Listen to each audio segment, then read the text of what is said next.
ठीक है, तो फॉर ईच के बारे में गालिबन मैं ये बता रहा था कि फॉर ईच को चाहिए होता है कलेक्शन।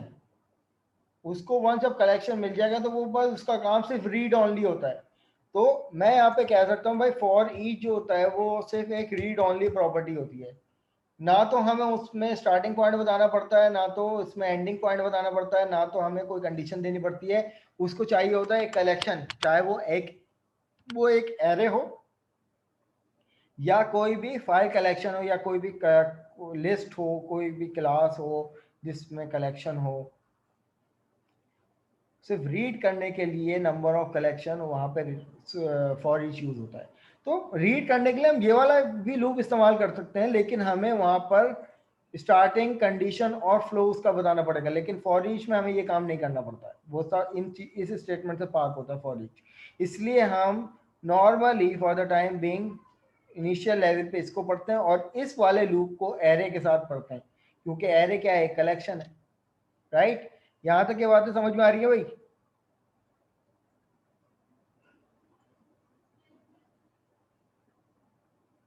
पढ़ना है तो भाई यहाँ तक के बात हो गई थ्योरेटिकल के भाई आइटरेशन क्या होती है। अब लूप का बेसिकली स्ट्रक्चर क्या होता है, अगर हम लोग सबसे पहले फॉर लूप की बात करें तो फॉर का एक कीवर्ड आता है, उसके अंदर आते हैं पैरेंथेसिस और यहाँ पर ये उसकी बॉडी बनती है।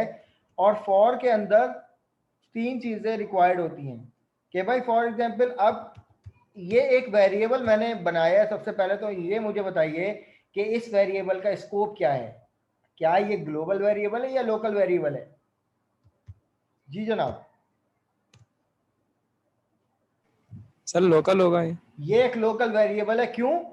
क्योंकि अगर मैं लूप से बाहर निकलता हूं, कंसोल और राइट लाइन लिखता हूं, तो कंपाइलर नहीं जानता कि ये आई क्या है। ये आई को जानता ही नहीं। क्यों? क्योंकि आई के बारे में ये कह रहा है कि the name I does not exist in the current context, कि इस टाइम मेरा कर्सर यहाँ पे है और इस कॉन्टेक्स्ट पे आई को जानता ही नहीं है। हाँ, आई जो है क्योंकि लूप के पैरेंथेसिस में बनाया है, तो अब इस टाइम इसका स्कोप जो है वो विद इन दी लूप होगा। अगर मैं कंसोल डॉट राइट लाइन लिख के यहाँ पे आई लिखूं तो यहाँ पे हाँ ये इसको जानता है कि भाई आई कुछ है। राइट, पहली बात तो ये हो गई। लूप के अंदर एक वेरिएबल बनाया जाता है और वो वेरिएबल वो ग्लोबल भी हो सकता है, वो लोकल भी हो सकता है। यानी वो इस तरीके से भी हो सकता है वो वेरिएबल कि अगर मैं यहाँ से इसको कट कर लूँ और यहाँ पर पेस्ट कर दूँ और डिक्लेयर कर दूँ, एक आई का वेरिएबल मैंने यहाँ पर डिक्लेयर कर लिया था और उसी वेरिएबल को मैं यहाँ पे यूज कर रहा हूँ, तो ये काम भी पॉसिबल है। ठीक है, अब इसी तरीके से यहाँ पर कंडीशन देनी कि भाई मैं इस लूप को कितने टाइम चलाना चाहता हूँ। तो ये जो आई का जो वेरिएबल होता है ना, यानी जो लूप के अंदर जो पहला वेरिएबल होता है, ये आइडेंटिफाई करता है। इसका काम ही सिर्फ ये होता है कि हाउ मैनी टाइम्स आप इस लूप को चला सकते हो और वो कहाँ से स्टार्ट होगा, उसका स्टार्टिंग पॉइंट क्या है। अब ये फॉर एग्जाम्पल मैं इसको समझने के लिए 1 से स्टार्ट कर देता हूँ और मैं यहाँ पे आई की कंडीशन दे देता हूँ कि भाई ये लेस देन 11 टाइम चले, और उसके बाद मैंने यहाँ पे लिख दिया आई प्लस प्लस। ये तीन चीजें होती हैं जो लूप में डिफाइन की जाती है कि भाई आई, ये लूप जो है वो 1 से स्टार्ट होगा, आइट्रेशन नंबर 1 10 से पे रुक स्टार्ट जाता है। होगा और ये लेस देन 11 तक के जाएगा। इसका मतलब 11 इंक्लूड नहीं है इसमें, 11 आइट्रेशन इंक्लूड नहीं होगी, 10 पे रुक जाएगा। 10 पे रुक जाएगा। 10 इसकी आखिरी आइट्रेशन होगी। हाँ, अगर मुझे 11 टाइम चलाना होता तो मैं इसको ये इक्वल कर टू सकता, लगाएंगे। तो मैं यहाँ पर इसको ये कर सकता कि भाई ये लेस देन या 11 तक भी, मैक्सिमम 11 तक अब इसे चल सकता है। अब मैं कुछ नहीं, सिंपल कंसोल और राइट लाइन में लिखता हूं आई। अब यहाँ पे देखिए, क्योंकि ये मैंने एक ग्लोबल वेरिएबल बना लिया था, तो ये लूप के अंदर भी इस्तेमाल हो रहा है और लूप के बाहर भी इस्तेमाल हो सकता है। लेकिन अगर यही काम मैं सिर्फ लूप के अंदर कर दूं तो ये कहलाएगा local variable with in this scope.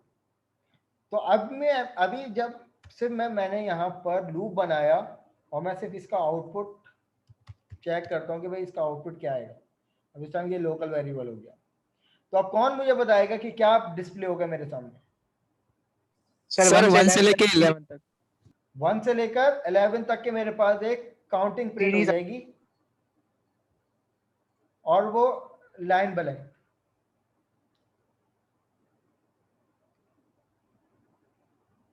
तो यहाँ पर इसका आउटपुट देख लेते हैं। तो यहाँ देखिए मेरे पास इस लूप का स्टार्टिंग पॉइंट क्या डिफाइन किया था 1, इस लूप का एंडिंग पॉइंट कंडीशन क्या दी थी, एंडिंग पॉइंट क्या दिया था कि भाई ये less than equal to 11 time चले, तो ये 11 तक चलेगा क्योंकि इक्वल टू भी है i प्लस प्लस। अब इसका वर्क फ्लो गालिबन क्या है, इसको समझना है कि भाई ये इसका वर्क फ्लो बेसिकली क्या होता है। मैं यहाँ पर रन टू कर्सर करता हूँ और हमें ये चेक करना है कि लूप का स्टार्टिंग पॉइंट क्या होता है, क्योंकि देखो पहली आइटरेशन लूप की जो चलेगी तो वो तो ये चेक करेगी ना कि भाई स्टार्ट कहाँ से होगा। अब स्टार्ट होने के बाद जब एक आइटरेशन खत्म हो जाती है, जब दूसरी आइटरेशन चलेगी तो उसका स्टार्टिंग पॉइंट क्या होगा, ये लूप की पहचान होती है। तो फॉर एग्जाम्पल मैं यहाँ पर स्टेप ओवर करता हूँ कि भाई आई की वैल्यू इनिशियलाइज हो गई 1। अब ये i के अंदर 1 आ गया। अब यहाँ पर कंडीशन क्या है कि भाई i is less than equal to, i की value less than equal to क्या होनी चाहिए, 11 टाइम होनी चाहिए। तो कंडीशन क्या हो गई, ट्रू हो गई। हाँ भाई बिल्कुल i की इस टाइम वैल्यू 1 है और 1 जो है वो लेस है 11 के। तो स्टेप ओवर। अब क्या हो गया कि भाई पहली आइटरेशन में जाकर इसने पहली आइटरेशन मुझे प्रिंट करवा के दे दी 1। अब क्या हुआ कि जब i जो है वो 1 से इनिशियलाइज हुआ था तो अब कर्सर सबसे पहले जाएगा इसके बाद। अब पहली आइटरेशन खत्म होने के बाद जब दूसरी आइटरेशन शुरू होगी तो यहाँ पे कर्सर क्या जाएगा, i की वैल्यू में क्या लिखा हुआ है, प्लस प्लस। इस प्लस प्लस का काम क्या होता है, ये i की वैल्यू में बाय डिफॉल्ट 1 का क्या कर देगा, इंक्रीमेंट कर देगा। इंक्रीमेंट करने के बाद ये अब क्या कर देगा, i को 1 से क्या कर देगा, 2 कर देगा। अब i की वैल्यू क्या हो गई 2 इज मजीद लेस देन 11। कंडीशन अभी भी ट्रू हो गई। अब ये दूसरी दफा चलेगा। अब ये कितनी दफा चलेगा यहाँ पर, जब तक ये वाली कंडीशन ट्रू नहीं हो जाती। तो मैं यहाँ पर चेक कर लेता हूँ, मेरे पास 6 दफा ये लूप चल चुका है। स्टेप ओवर करने के बाद यहाँ पर ये मेरे पास इस टाइम 10 दफा चल चुका है। अब मुझे बताइए कि इस टाइम आई की वैल्यू क्या है, 10 है। अब यहाँ पे इंक्रीमेंट होने जा रही है 11। तो मुझे बताइए कि क्या एक और दफा लूप चलना चाहिए या नहीं। चलना चाहिए चलेगा। सर। बिल्कुल चलना चाहिए, क्योंकि यहाँ पर लेस देन की कंडीशन नहीं है, लेस देन इक्वल टू की कंडीशन है कि अब आई की वैल्यू 11 हो गई, लेकिन 11 से लेस नहीं है, लेकिन इक्वल तो है। तो यहाँ पर हमारे पास ये वाला लूप एक दफा फिर चलेगा। अब एक दफा चलने के बाद यहाँ तक इसने काउंटिंग को प्रिंट करवा दिया। प्रिंट करवाने के बाद अब ये क्या करेगा, ऊपर जाएगा, वैल्यू क्या हो जाएगी, इंक्रीमेंट हो जाएगी। लेकिन इंक्रीमेंट होने के बाद ये कंडीशन क्या हो जाएगी, फॉल्स हो जाएगी, जिसकी वजह से लूप क्या हो जाएगा, ब्रेक हो जाएगा। और इसने मुझे यहाँ पर ये मेरा रिजल्ट दे दिया। ये तो हमारे पास किसका वर्क फ्लो है कि भाई फॉर लूप का, कि भाई पहली आइटरेशन कंप्लीट होने के बाद लूप सबसे पहले क्या करता है, इंक्रीमेंट करता है, फिर कंडीशन चेक करता है, फिर अपने लूप को चलाता है। फिर क्या करता है, फिर पहली आइटरेशन में क्या करता है, ये पहले इंक्रीमेंट करता है, फिर कंडीशन चेक करता है। लेकिन अगर मैं इसी के बरक्स वाइल लूप की बात करता हूँ तो वाइल लूप सर फॉर एक सवाल है। जी जी पूछिए। सर जैसे इनिशियलाइजेशन में आपने i इक्वल्स टू 1 कर दिया, अगर हम इसको 1 से इनिशियल नहीं करते, इसको खुद पे छोड़ देते हैं, तो 0 से शुरू करेगा ना। अगर मैं यहाँ पे इसको डिक्लेयर कर दूं, ऐसे कह रहे हो। नहीं, जैसे आपने i इक्वल्स टू 1 रखा ना, हाँ। अगर हम इसको खुद पे इस पे छोड़ दें, मतलब हम इस पे इनिशियलाइज नहीं कर रहे हो, डायरेक्ट इसको बता दें कि भाई 11 से कम पे आपको रुक जाना है, और 11 मतलब ऐसे लेस देन कैसे, इक्वल टू 11 देखो कर ना दिया, तो यहाँ वो पर, 0 से शुरू करेगा ना। यहाँ पर ये देखो, इसको चाहिए हमेशा कंडीशन को चाहिए एक असाइन वेरिएबल। तो use of unassign local variable पे ये एरर दे रहा है। या तो आप इसमें तो मतलब यूजर स्टार्टिंग पॉइंट डिक्लेयर करना जरूरी है इधर। जी जरूरी है। इसको स्टार्टिंग पॉइंट नहीं मिलेगा ना, देखो अब इसको क्या पता, कोई इल्हाम थोड़ी आएगा कि ये 0 से स्टार्ट होगा, हो सकता है ये 10 से स्टार्ट हो जाए। भाई हमारा लूप जो है वो बैकवर्ड भी तो चल सकता है। अगर फॉर एग्जांपल मैं यहाँ समझ पर एक गया सर, इंटीजर वो वेरिएबल, i माइनस माइनस हो जाएगा। हाँ तो अब मुझे अगर उल्टी गिनती प्रिंट करवानी है कि जैसे कि भाई 11 तो से स्टार्टिंग 10। ग्रेटर होगी और वो लेस होगा। Exactly, very good. तो यहाँ पे मैंने आई का वेरिएबल लिया और यहाँ पर मैं सबसे पहले मैक्सिमम वैल्यू दूंगा। अब मुझे आई से वो 11 से ऑनवर्ड रिवर्स ऑर्डर में गिनती करवानी है, तो मैंने स्टार्टिंग पॉइंट क्या दिया, 11। 11 आई की value greater than equal to 1 तक जाए, ये मेरी दूसरी कंडीशन। और यहाँ पे क्या हो जाएगा, आई माइनस माइनस। तो अब इससे क्या होगा, अब रिवर्स लूप घूमना शुरू कर देगा। रिवर्स से मुराद मैक्सिमम वैल्यू मेरे पास 11 आ जाएगी, और यहाँ पर आउटपुट मेरे पास 11 के बाद 1 का डिक्रीमेंट हुआ, 10 हुआ, फिर 10 के बाद 1 का डिक्रीमेंट। अब यहाँ पे जो आई की वैल्यू जो पहले प्लस प्लस हो रही थी, अब यहाँ पे माइनस माइनस की वजह से आई की वैल्यू 11 से 10 होगी, फिर 10 से 9 होगी, 9 से 8 होगी। और ये कंडीशन कहाँ तक के लूप चलेगा, जब तक ये वैल्यू डिक्रीमेंट होते होते लेस देन 0 ना हो जाए, लेस देन 1 ना हो जाए, तब तक ये लूप चलता रहेगा। और जब ये कंडीशन लेस देन 1 हो जाएगी तो ये वाली कंडीशन फॉल्स हो जाएगी और लूप ब्रेक हो जाएगा। तो लूप के लिए जरूरी है, मैंने आपको बताया था ना कि भाई स्टार्टिंग पॉइंट मांगता है लूप हमेशा। अब स्टार्टिंग पॉइंट क्या है, ये। अब ये लूप जो है वो माइनस माइनस की वजह से और कम वैल्यू की वजह से रिवर्स घूमेगा।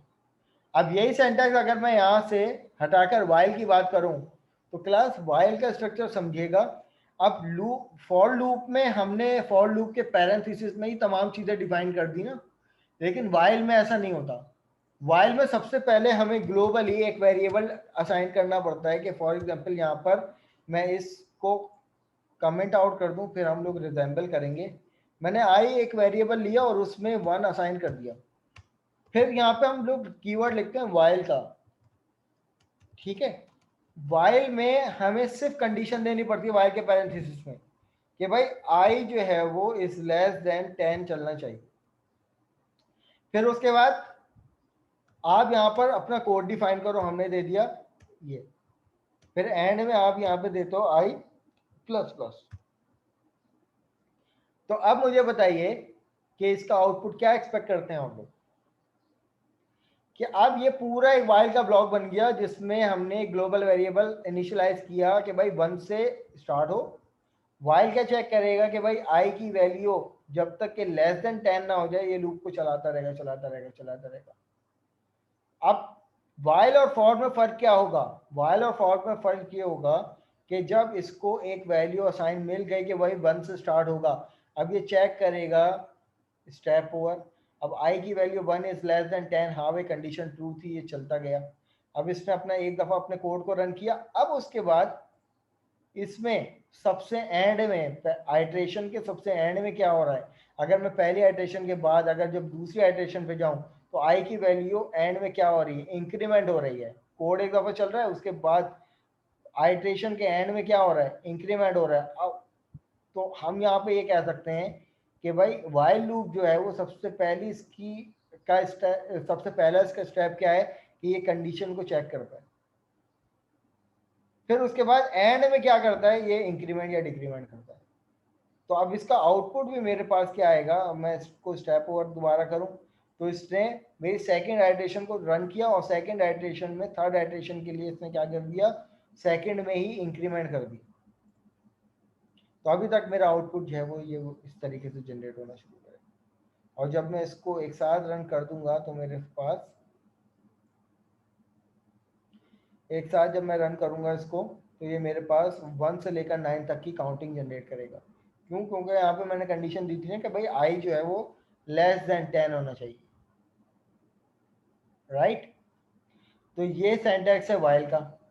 अब मैं अगर इसी को कमेंट आउट कर दूं, अब मैं जाता हूं डू वाइल पे, तो भाई डू का स्ट्रक्चर क्या बनता है कि भाई आप डू का कीवर्ड लिखते हो और उसके बाद डू की आती है बॉडी पहले और उसके बाद आता है वाइल,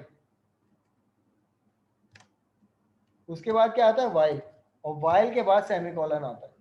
अब डू वाइल में एक लिमिटेशन ये है जनाब कि अगर मैं यहाँ पर एक वेरिएबल असाइन करता हूँ integer I equal to 1 assign कर दिया, फिर उसके बाद कोड चला दिया, मेरे पास हेलो। फिर उसके बाद मैं यहाँ पे क्या कर रहा हूँ कि भाई आई प्लस प्लस, और यहाँ पर मैं फिर कंडीशन चेक कर रहा हूँ कि भाई आई जो है वो लेस देन 11 चलना चाहिए। तो यहाँ पर आई नॉट इंटीजर ये आ गया। अब यहाँ पे आई मैंने यहाँ पे क्या किया कि भाई आई तो एक्सेसिबल ही नहीं, क्यों? क्योंकि आई को मैंने इनिशियलाइज किया था इस स्कोप के अंदर, मैं चलो इसको बाहर इनिशियलाइज कर देता हूँ। अब यहाँ पे मुझे कोई एतराज नहीं करेगा ये इसको। तो अब यहाँ पर जो इसका वर्क फ्लो होगा कौन डिफाइन करेगा? इसका वर्क फ्लो क्या होगा जनाब? इसका वर्क फ्लो ये होगा कि इस टाइम में जब रन टू कर्सर करूंगा आई की वैल्यू 1 से इनिशियलाइज तो हो गई, 1 से इनिशियलाइज भी हो गई। और अब यहाँ पर देखिए कि आई की वैल्यू कर्सर हमें क्या दे रहा है? 2 दे रहा है। क्यों दे रहा है भाई 2? वो इसलिए दे रहा है कि डू ने पहले जो है वो अपना कोड एक दफा एग्जीक्यूट कर दिया, कंडीशन अभी तक चेक नहीं की, अब चेक होने जा रही है कंडीशन। अब आई की वैल्यू इंक्रीमेंट भी हो गई, यानी पहली आइट्रेशन 1 से चलने के बाद आइट्रेशन नंबर 2 चलने के लिए तैयार है, और पहली वाली कंडीशन अभी तक चेक नहीं हुई। अब जब मैं इसको स्टेप ओवर करूंगा तो यहाँ पर देखिए कि अब आई की वैल्यू इसने इंक्रीमेंट करके कंडीशन भी चेक कर दी। तो इसका मतलब ये है कि इसने पहली आइट्रेशन की कंडीशन चेक नहीं की थी और इसने पूरा का पूरा कोड एक दफ़ा रन कर दिया था। तो ये पैटर्न है किसका? डू वाइल का। और डू वाइल हम लोग इस्तेमाल क्यों करते हैं? हम जनाब इस्तेमाल इसलिए करते हैं डू वाइल का कि अगर हमें अपने पूरे प्रोग्राम की एग्जीक्यूशन को लिमिटेड टाइम पर अगर हमें चलानी है तो हम डू वाइल का इस्तेमाल करते हैं। मैं एक एग्जांपल इसकी करवा दूं और फिर मैं अपने आज की लैब को वाइंड अप करूं। तो जनाब एक छोटा सा कोड हम यहाँ पर इम्प्लीमेंट कर लेते हैं। एक शॉप का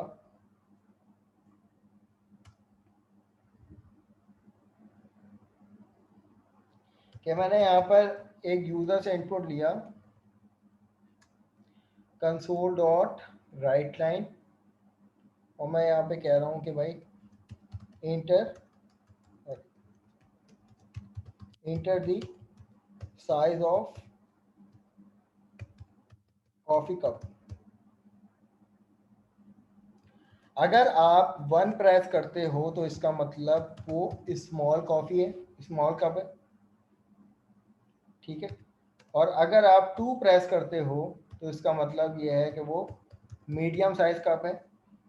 और अगर आप 3 प्रेस करते हो तो इसका मतलब ये है कि वो बिग साइज कप है, बिग है, ठीक है। बिग कह लो या लार्ज कह लो, it's up to you. Large कर देते हैं। ला ला ला ला। ये मेरी एक स्टेटमेंट सिंपल से मैंने प्रिंट करवा दी। और उसके बाद यहाँ पे कह रहा हूँ कि भाई इंटर योर सिलेक्शन इंटर करो कि भाई यूजर से इनपुट या तो 1 आएगा या तो 2 आएगा या तो 3 आएगा। तो गालिबन मैंने यहाँ पर एक स्ट्रिंग इनपुट ले लिया। मैंने कह दिया कि भाई साइज ऑफ कप के नाम से एक वेरिएबल बना लिया जिसमें सिंपल यूजर से इनपुट ले लिया कंसोल डॉट रीड लाइन। अब जनाब क्या होगा कि एक वेरिएबल ले लेते हैं काउंट के नाम से, जिसमें मेरे पास क्या होगा, या कॉस्ट के नाम से ले लेते हैं जिसमें मेरे पास कॉस्ट जनरेट होगी। और उसको मैं फिलहाल इनिशियलाइज कर देता हूँ 0। किसी भी वेरिएबल को इनिशियलाइज 0 से इसलिए किया जाता है जनाब कि अगर आपको रन टाइम पे उसमें वैल्यू कोई इंप्लीमेंट करवानी हो या सेव करवानी हो तो आप उसको 0 से इनिशियलाइज करोगे, वरना अक्सर एरर दे देता है कि भाई आपको अगर रन टाइम पे वैल्यू को स्टोर करवानी है तो आप क्या करो, उसको इनिशियलाइज करो 0 से। अब यहाँ पर स्विच केसेस से इसको इम्प्लीमेंट करते हैं। हमने यहाँ पर स्विच केस उठा लिया और इसके अंदर मैंने कह दिया कि भाई जो मैंने साइज ऑफ कप का वेरिएबल था वो मैंने डिफाइन कर दिया। अब यहाँ पर हम कुछ केसेस डिफाइन कर लेते हैं। अब केस क्या होगा, अगर यूजर ने 1 प्रेस किया तो पहला केस चलेगा। और इस पहले केस में क्या होना चाहिए, जो हमारे पास कॉस्ट का जो वेरिएबल है उसमें प्लस और असाइन हो जाए 25, ये 25 रुपए का कप है, तब्दीली आ गई। तो इसका मतलब ये है कि मैं यहां पर कह सकता हूं कि भाई केस, ये मैं इसको स्मॉल भी कह सकता हूं। ये दो केस बन गए मेरे पास। अब यूजर या तो ये इनपुट करे, चलो मैं फिलहाल ये हटा देता हूँ, मैंने 1 की ऑप्शन पर रख लिया तो फिर मुझे नाम देने की अभी जरूरत नहीं, वैसे कर सकता था। अब यहाँ पे मैंने इसमें कह दिया कि भाई जब भी ये वाला केस रन होगा तो कॉस की वैल्यू क्या हो जाएगी, गालिबन कॉस की वैल्यू ये हो जाएगी और फिर उसके बाद ब्रेक हो जाएगा। ये पहला केस हो गया मेरे पास। अब यहाँ पर दूसरा केस बना लेते हैं दूसरा ऑप्शन का, कि भाई अगर यूजर ने 2 प्रेस किया तो इस पर क्या होगा। तो इस पर जनाब ये होना चाहिए कि भाई कॉस की जो वैल्यू होगी उसमें प्लस हो जाए 25 प्लस हो जाए, और यहाँ पर एक स्टेटमेंट में यूज करने जा रहा हूं, गो टू केस। इसको समझिएगा क्या मतलब है इसका। कमांड आपने चेंज कर दी। अब there are 2 type of command. Break का मतलब बाहर निकल जाए, गो टू का मतलब कि भाई गो टू को चाहिए एक लेबल। अब इसका मतलब गो टू के बाद इसको चाहिए कि भाई ये कहाँ पे वापस कर्सर चले जाए, यहाँ पर इस केस में, और इस केस की इस बॉडी में जाके ये मूव कर जाएगा। ये मैंने गो टू की इंस्ट्रक्शन दे दी। इसी तरीके से मैंने तीसरा केस बनाया 3 के नाम से, और उसमें कह दिया कि भाई जो मेरे पास कॉस्ट है असाइन हो जाए उसमें वैल्यू 25, ये मैंने ये बना दिया। देन उसके बाद इसको भी मैंने कह दिया गो टू केस। अब यहाँ पे मैं कौन सा केस दूंगा, यहाँ पर भी मैं 1 ही केस दे देता हूँ।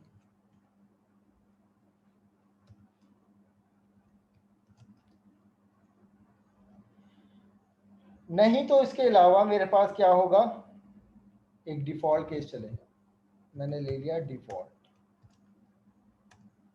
और उसके अंदर कंसोल डॉट राइट लाइन में गो टू केस 2 कर दें। गो टू केस 2 कर दूं। बिगर साइज है ना सर, हाँ, दो दफा वो बिल्कुल ऐसा ही है, बिल्कुल ऐसा ही है। Go to case.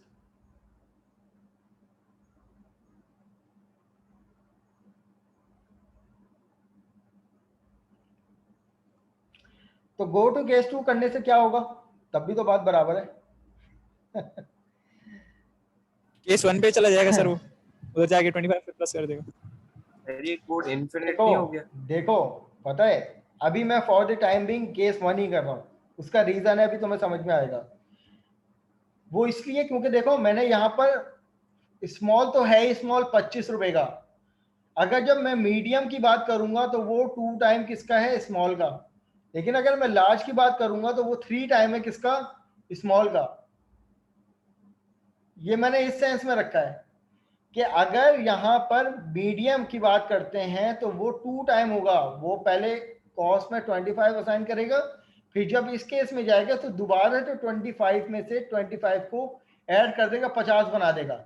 लेकिन क्लास में जब यहाँ पर जाके केस नंबर 2 पे करूंगा ना, तो वो तो लार्ज की भी 50 प्राइस बना देगा। लार्ज की प्राइस बनानी है 75, कि वो जब पहले 25 में, फिर केस 1 में 25 असाइन करेगा, फिर 50 में दोबारा 25 असाइन करेगा। इसलिए मैंने यहाँ पे गो टू केस 1 लिखा है।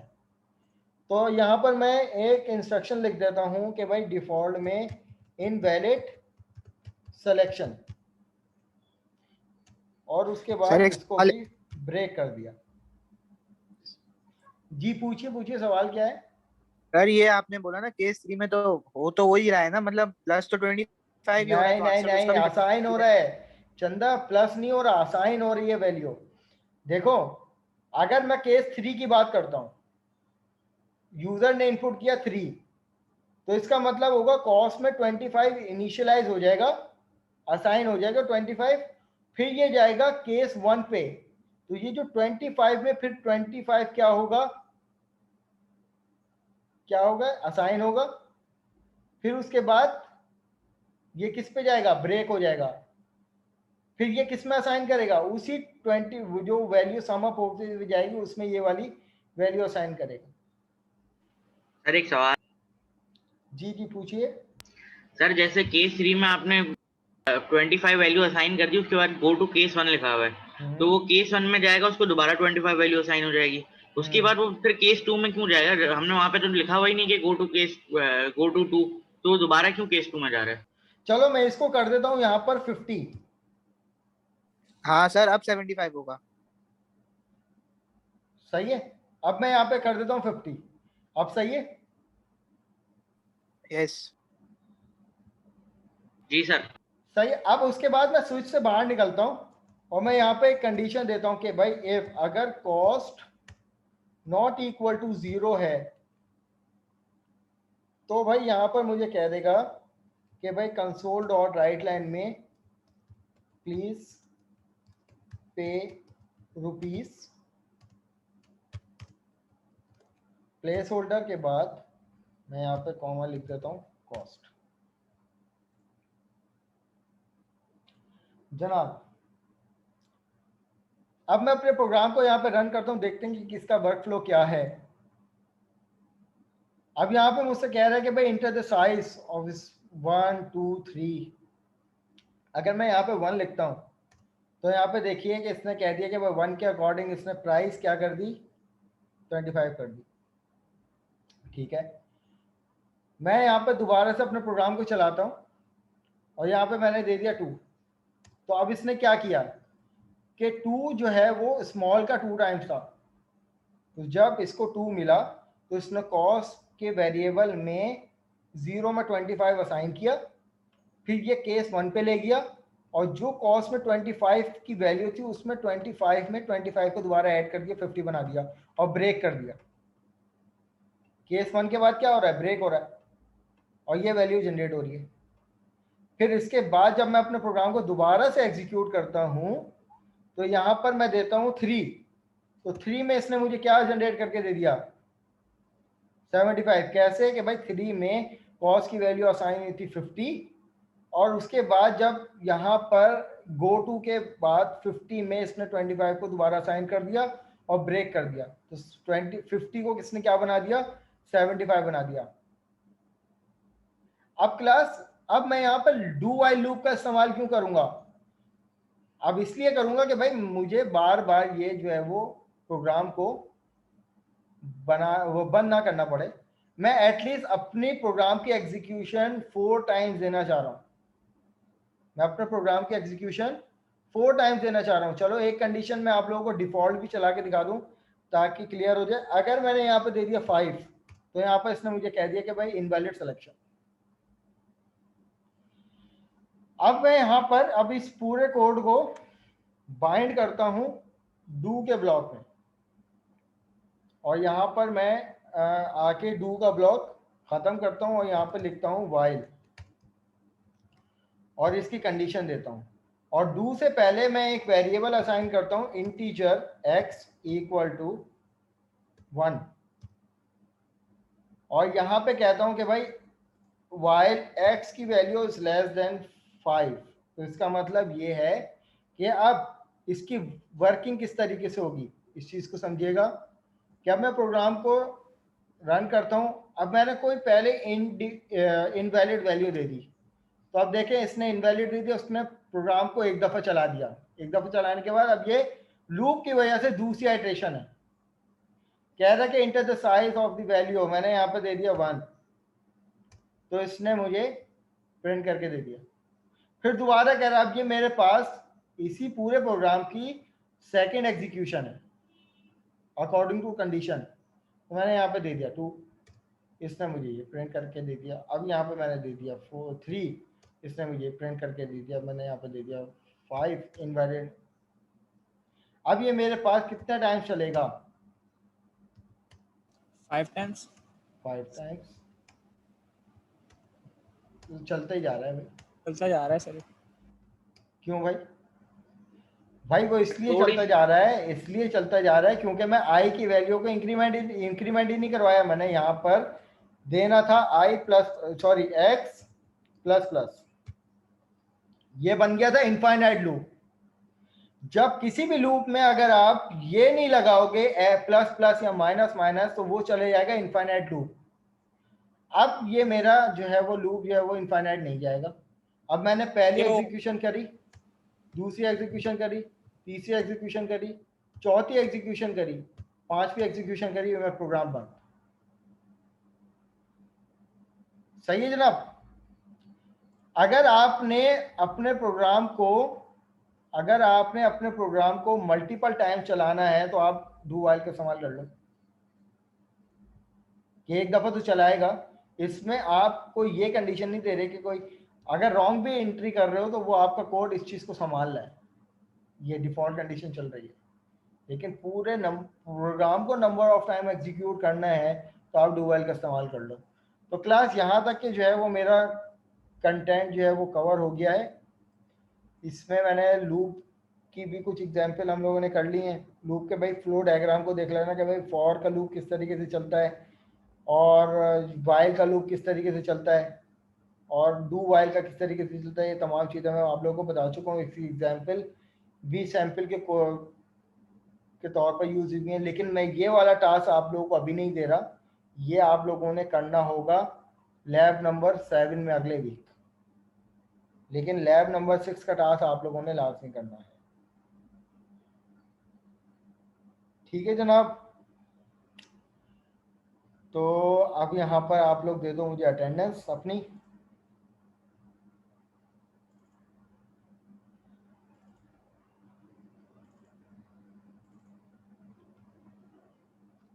भाई जिसका नाम आ जाए वो वॉइस में बोल दे।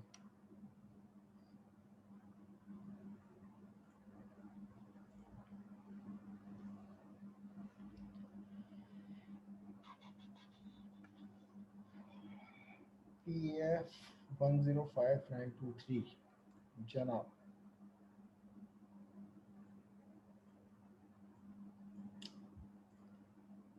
वलीद आरिफ प्रेजेंट। हमजा अहमद वजी प्रेजेंट।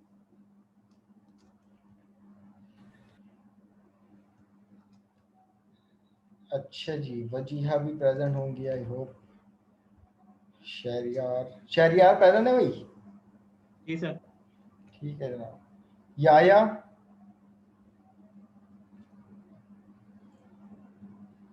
याया अपने माइक का कुछ करो, वाइवा में फंस जाओगे भाई। मैं वाइवा उन्हीं लोगों का कंडक्ट करता हूँ जिनके पास माइक होता है, वरना मुझे उनसे बात करना बिल्कुल पसंद नहीं है। सही है जनाब। तो याया भी प्रेजेंट हैं और Mohammad Uzair,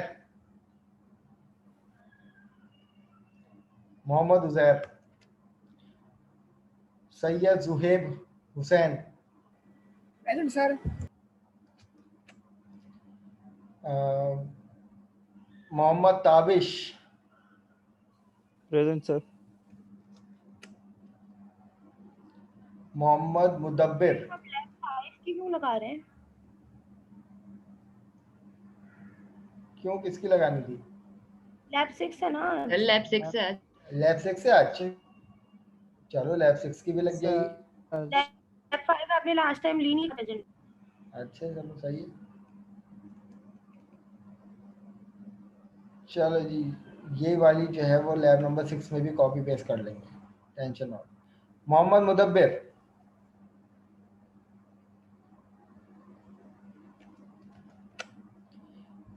Mohammad Umar Khalid,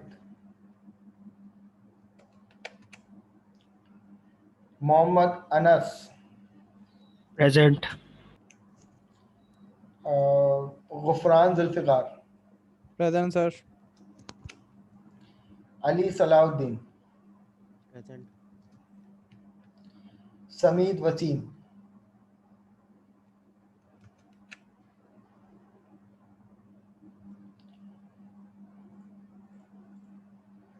Haider, Daniyal, present sir. Hafsa, present. Hafsa present है भाई। Present. Manoor Asim, Present. Shajar Khan, present sir. Unzila Zahra, Present sir. Naveed Abbas,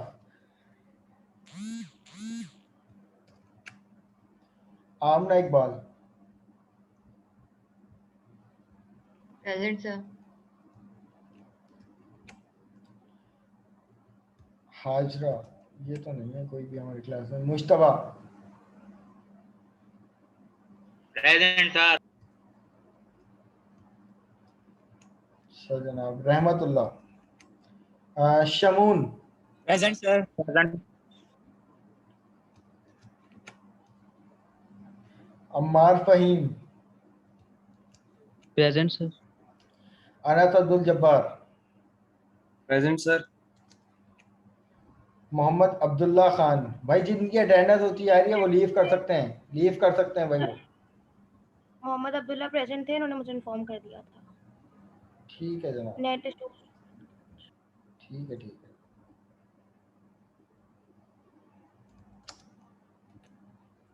Hamza Ali,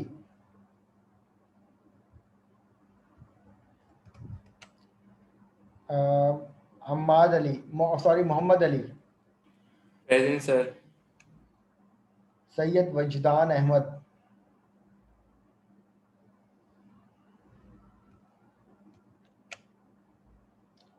Syed Mohammad जफरियाब,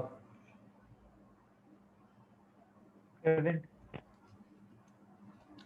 Ali Mohammad, present. Usman Ghani. Present sir. ठीक है जनाब जी। सर ये मेरी एक एब्सेंट इस पे शो हुई हुई है, लेकिन एलएमएस पे 2 एब्सेंट लिखी हुई आ रही है। कहाँ पर जनाब, कौन सी लैब की बात कर रहे हो? उस्मान गनी बात कर रहे हो? ये हाँ जी जी, मेरी 2 हाँ। एब्सेंट शो हो रही है एलएमएस पे, वैसे एक है। सर आपने देखो कहा था लेफ्ट प्रेजेंट मार्क हो